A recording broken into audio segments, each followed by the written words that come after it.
성쾌한 아침 원주에서 출발합니다.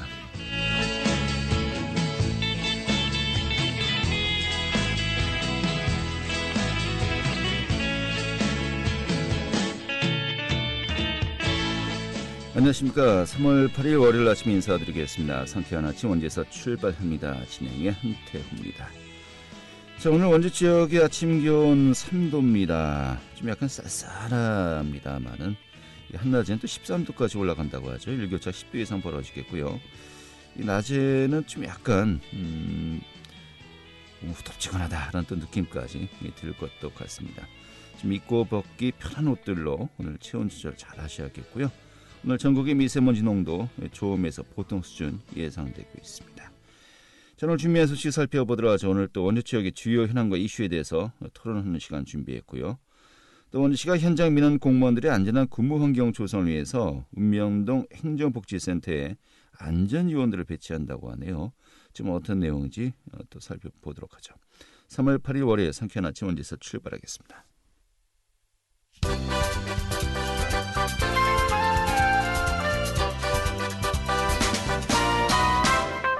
오늘의 주요 뉴스입니다. 강원도가 코로나19 확산에 따른 공공의료 체계 강화를 위한 의료원의 현대화 및 감염병 대응 국비 211억 원을 확보했습니다. 이에 따라서 강원도는 5개 의료원에 총 422억 원을 투자해서 음압격리병상을 확대하겠다고 밝혔습니다. 도는 음압격리병상을 현재 18개 병상에서 2023년도 말까지 32개 병상으로 늘릴 계획이라고 전했습니다. 원주 아카데미 극장의 보존을 위한 시민 모금 프로젝트가 일찌감치 목표를 달성해 성공적으로 마무리되었습니다.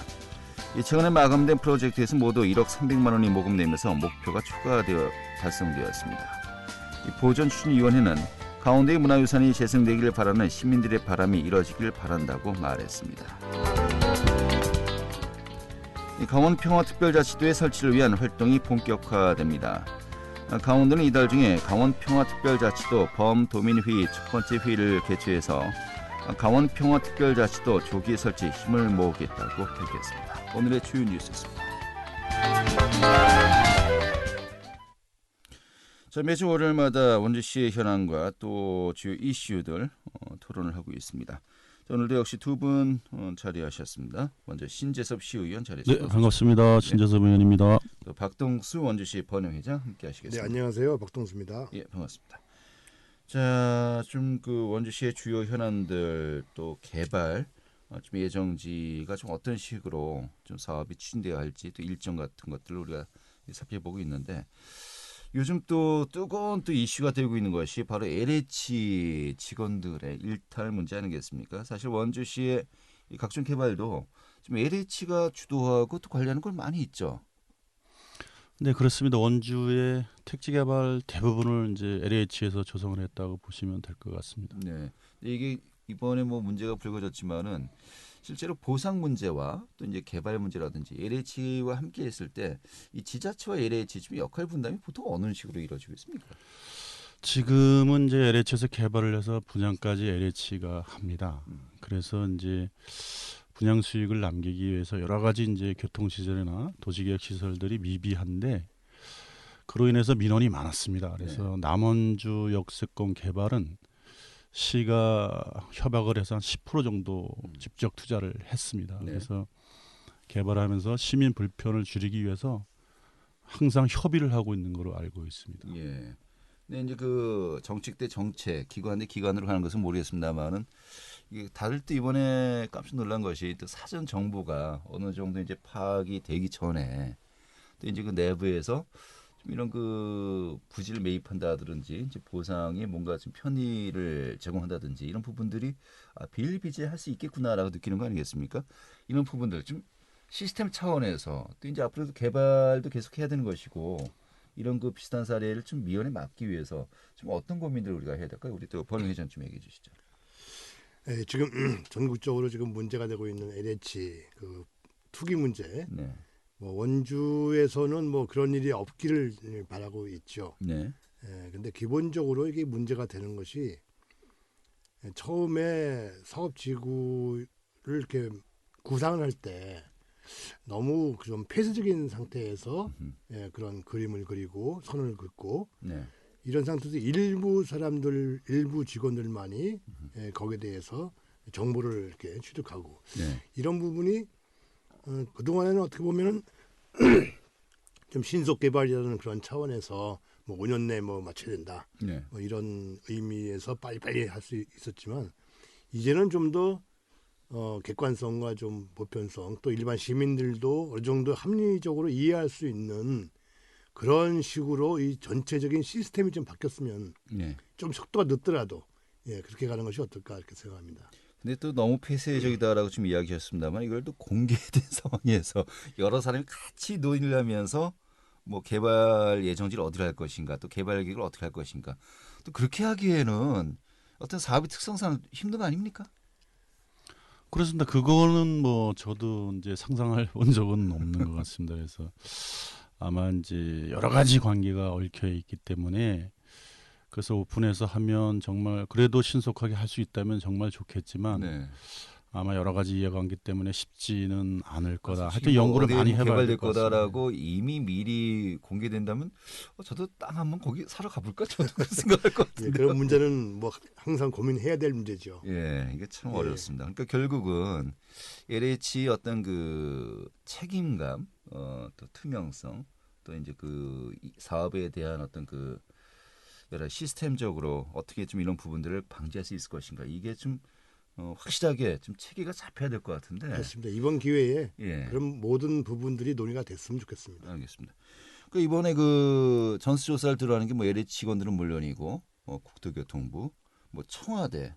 또 이제 각 해당 지자체 공무원들까지 또 친인척들까지 이번 조사 들어간다고 이제 하는데 그럼 여기에서 이제 또 이야기되는 것이 그러면은 정치인들 뭐 해당 시의원들이나 뭐 국회의원들까지도 전수조사 해야 되는 거 아니냐는 또 이야기인데 우리 의원님 생각은 어떠십니까? 그 예전에 이제 그 광주에 도시 재생할 때 뭐 국회의원께서 아마 그 사전에 정보를 수집했느냐 안 했느냐 이런 얘기들이 많이 있는데요. 왜 솔직히 뭐 국회의원 중에서도 뭐 벌써 몇 사람이 지금 거론되고 있긴 해요. 예. 예, 그래서 뭐 많이 그렇게 뭐 해당되지는 않고요. 우리 정치인들은 아마 그것을 오픈되기 전에는 절대 보질 못하고요. 아마 도시계획 시설을 담당하는 직원들은 아마 서약을 잘 써가지고 있을 거라고 보고요. 네. 원주시 공무원들은 뭐 그런 일이 없을 거다. 저는 이렇게 생각을 하고 있습니다. 알겠습니다. 회장님 어떻게 보십니까? 참 어려운 그러니까 질문이신데요. 제가 이제 이야기하는 것이 뭐 원주시만 이제 하자라는 게 아니라 좀 전체적인 뭐 시스템을 아까 우리가 이야기하지 않았습니까? 객관적으로 어떤 뭐 대상자 중심의 조사보다는 지금 가장 문제되는 것이 토지 투기에다 보니까 토지의 뭐 소유권 변동 상황 이런 부분들을 좀 공시할 수 있는 그런 제도를 만들어서 수시로 또 일반 시민들도 감시할 수 있는 그런 체계가 갖추어져도 좀 도움이 되지 않을까. 네. 예, 이렇게 생각해서 만약에 그런 과정 조사를 해보고 감시하는 과정에서 뭔가 의문점이 생기면은 그때는 좀 집중적으로 조사 들어갈 수 있는 그런 방식이 또 한번 생각해 볼 만 할 것 같습니다. 알겠습니다. 요즘 워낙 그 사안이 뜨거운 이슈이기 때문에 이 두 분의 의견 어떠신지 그리고 또 이제 지역의 개발 사업과 맞물려서 좀 우리가 또 어떤 부분들을 함께 또 고민해야 되는지 한번 대략적으로 살펴봤고요. 좀 이제 세밀하게 좀 살펴보겠습니다. 지난주는 소원지 역세권 개발은 이야기했었고요. 역시 중요한 또 원주시의 개발 사업 중에 하나죠. 남원주. 이제는 원주 역세권이라 해야 되겠군요. 이제 원주역으로 이제 정식으로 바뀌었으니까요. 이 원주 역세권 개발 사업 이게 언제 완공 예정이죠? 사실은 이제 16년에 시작을 해서 2021년 올해 이제 준공 목적이었는데 네. 문화재 발굴 협의가 조금 늦어져서 1년이 연장돼서 2022년에 내년 말이요. 네, 준공되고 지금은 이제 운영률 한 50% 정도 됐습니다. 50%라면 이제 현재 기반공사. 그 토지 기반공사가 기반공사, 현재 그렇습니다. 한창 진행 중이다. 네. 거기에 이제 건물까지 올라가려면은 시간이 한참 더 걸리겠군요. 그렇습니다. 이렇게 뭐 도시다운 도시를 갖추려면 한 10년 뭐 이렇게 네. 봐야 되겠죠. 지금 현재 역은 이전하고 또 이제 열차가 운행되고 있지만은 이 사실 그 그 역 주변의 인프라는 그러니까 굉장히 현재 열악한 상태인 거죠. 현재는 그렇죠. 예. 이제 기본 그 조성공사 중이니까 예. 예, 현재는 그렇습니다. 이게 그 거주 인구는 거의 몇 명 정도까지 좀 계획을 잡고 있는 거죠? 시에서 계획하기로는 이제 1만 명을 계획하고 있습니다. 한 네. 26만 제곱미터 부지에 1만여 명이 거주하는 걸로. 그래서 여러 가지 이제 택지니까요. 네. 상업시설 뭐 그다음에 뭐 주거시설 다 공공주택 택지 다 있습니다. 네, 알겠습니다. 자, 이게 결국은 그 역을 옮긴다는 것은 교통 인프라가 이제 구축되는 것이고 이전되는 것이고 이게 또 도시의 어떤 그 발전 방향이 있어서 굉장히 중요한 의미가 있는 거 아니겠습니까? 자, 그래서 또 많은 분들이 지적하는 것이 또 시에서도 추진했던 것으로 알고 있는데 이게 정말 어떻게 되는지 궁금하기도 하고요. 그 역세권의 현재 단계동에 있는 시외버스, 고속버스 터미널까지 그쪽으로 이전을 하겠다라고 이 시에서도 계획을 밝혔었는데 여기 어느 날부터가 좀 조용한 것 같기도 하고요. 좀 어떻게 된 겁니까 현재? 예, 원래 원주시의 그 2030 계획에도 예. 나와 있고 원주 남원주 역세권 개발 그 프로그램에도 나와 있죠. 네. 예, 철도하고 시외버스, 고속버스를 함께 연계해서 어떤 그 노예 환승센터를 네. 만들겠다. 그리고 복합 터미널도 만들겠다.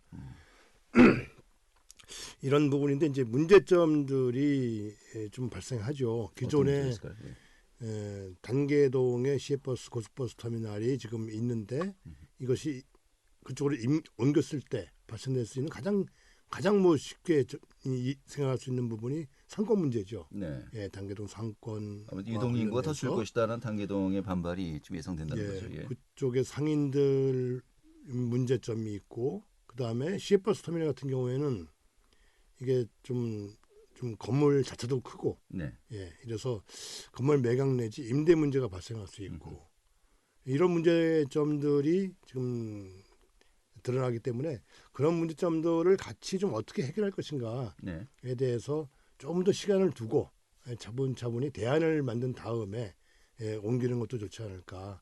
네. 장기적으로 봐서는 우리가 원주시가 추구하는 뭐 50만 그 이상의 도시를 바라볼 때는 효율적인 면에서는 이렇게 복합적으로 같이 있는 것이 효율성이 좋다고 볼 수 있죠. 하지만은 좀 장기적으로 이렇게 고민해야 되지 않겠느냐.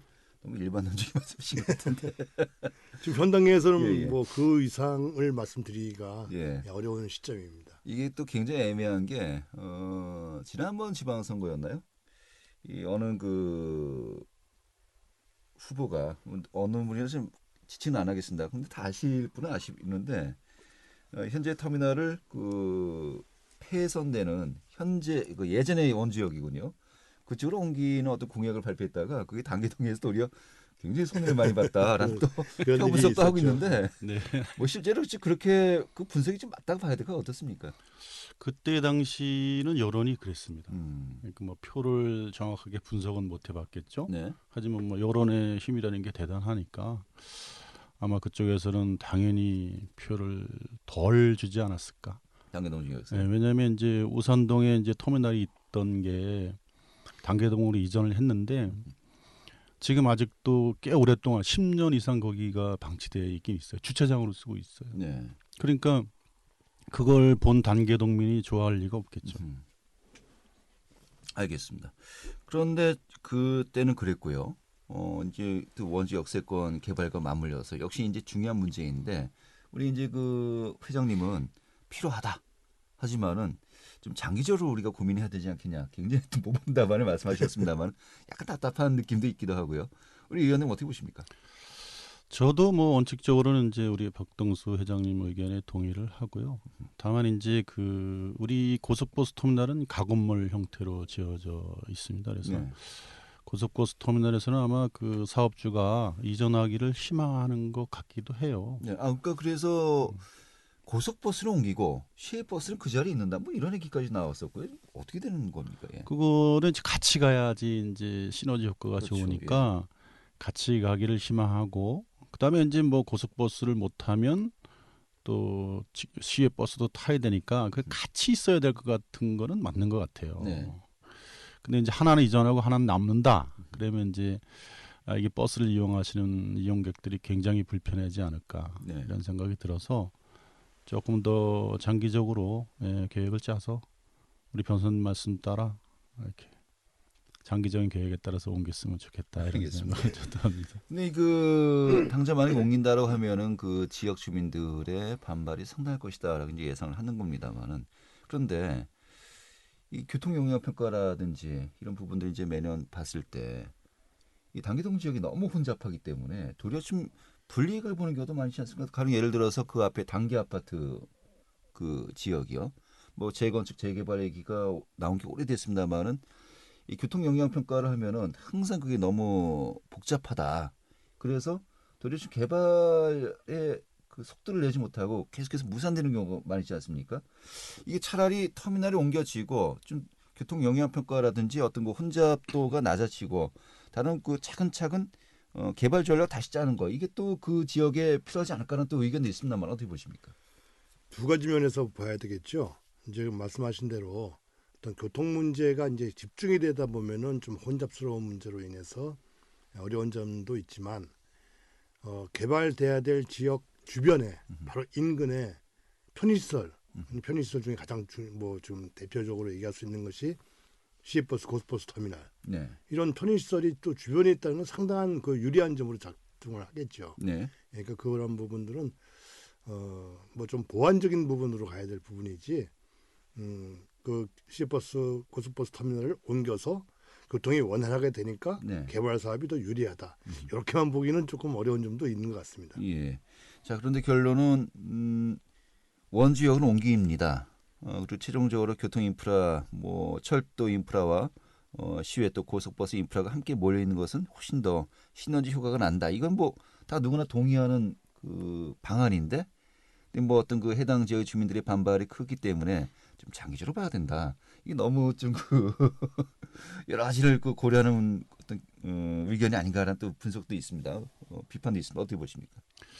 글쎄 뭐 지금 방금도 저도 말씀을 드렸지만 네. 여러 가지 이제 오산동 사례도 있고요. 그럼 뭐 이전하게 되면 당장 거기에 또 뭐 매각 문제라든가 또 이제 거기 주차장 부지가 일부 돼 있는 걸로 알고 있는데 그 네. 용도 변경 얘기도 많이 있고요. 그래서 그것을 이제 한꺼번에 다 해결하려면 우리 시하고 이제 건물주하고 대화를 많이 해야 되는데 네.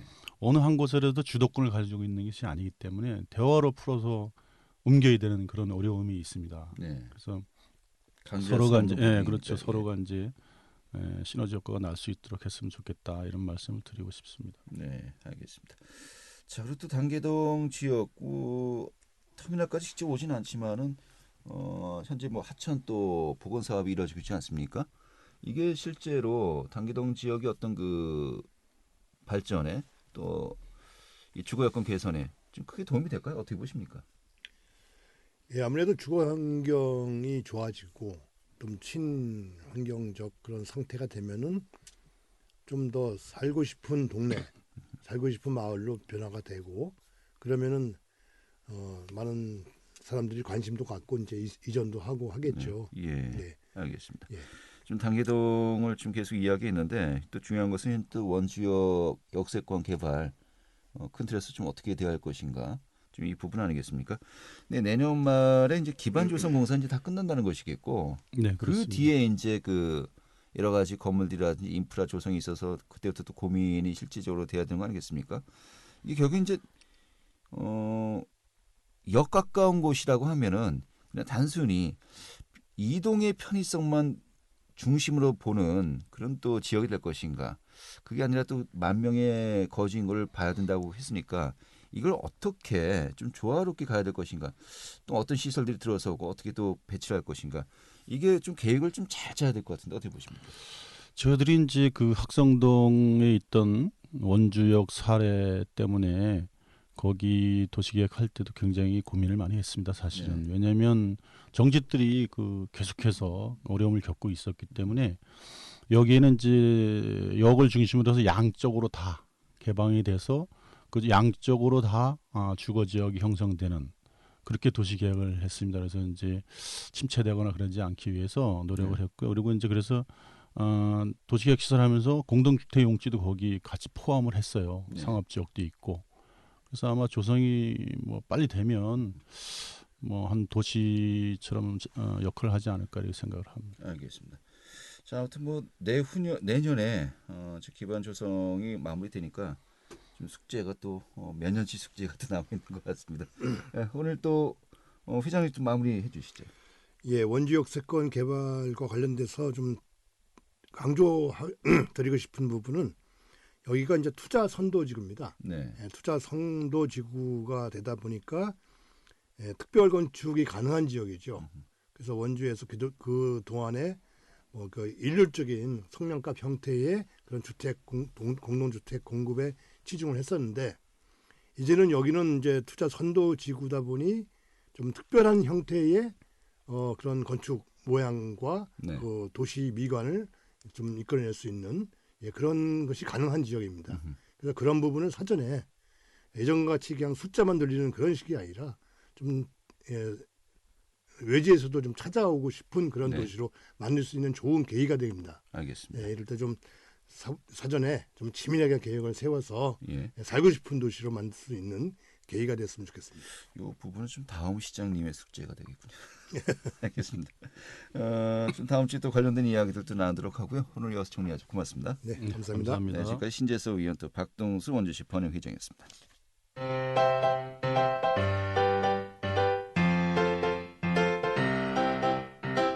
KBS 원주방송국이 유튜브 다시 듣기 서비스를 실시합니다. 매일 아침 강원 영서남부권의 뉴스와 정보를 전해드리는 상쾌한 아침 원주에서 출발합니다는 KBS 원주라디오 유튜브 채널을 통해 다시 들을 수 있습니다.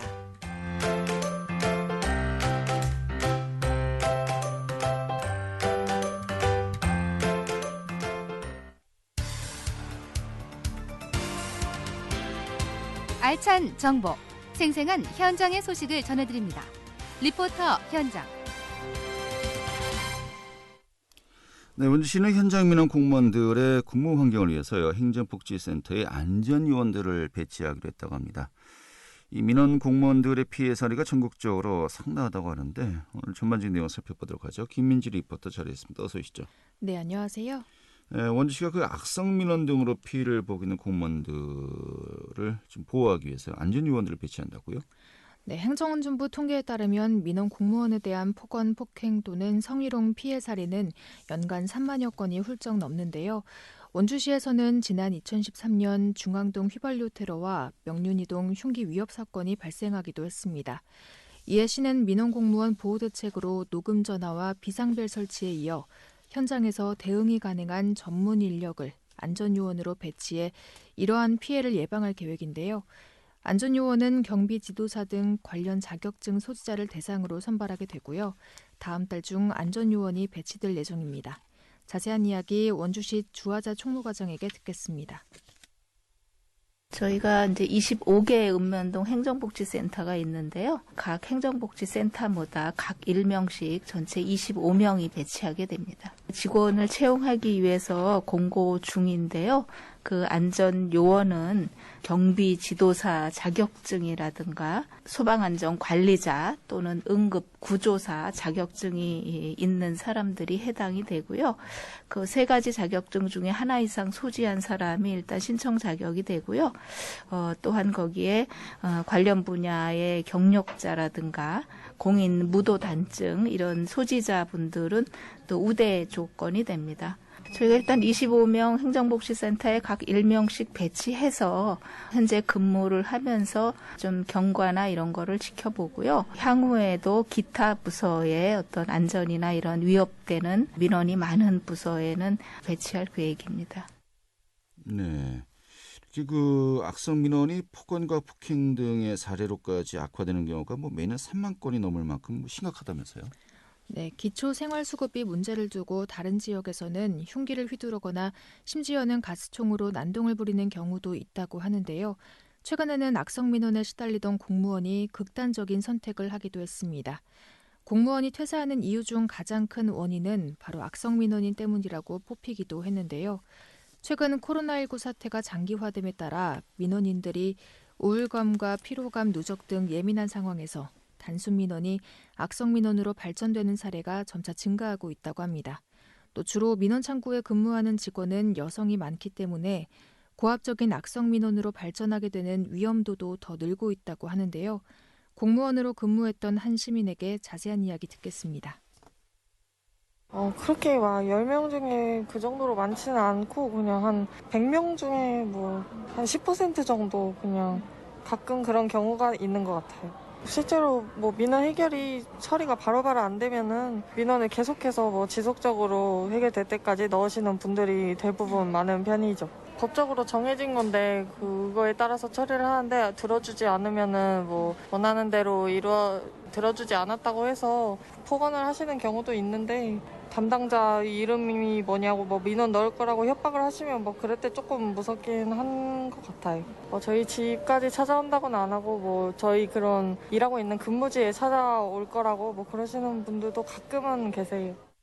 네. 이런 시스템 차원에서 악성 민원을 좀 예방하기 위한 방안 좀 우리가 함께 고민해야 되겠습니다만 역시 중요한 것은 이 공무원들에 대한 이 악성 민원 우리 또 시민들 스스로가 좀 지양해야 되는 또 문화가 조성돼야 할 것 같습니다. 알겠습니다. 오늘 이렇게 정리하죠. 잘 들었습니다. 네, 감사합니다. 네, 김민주 리포터였고요. 자, 3월 8일 월요일에 함께했던 KBS 언제방송국의 상쾌한 아침 원지에서 출발합니다. 오늘 소식은 여기까지입니다. 고맙습니다.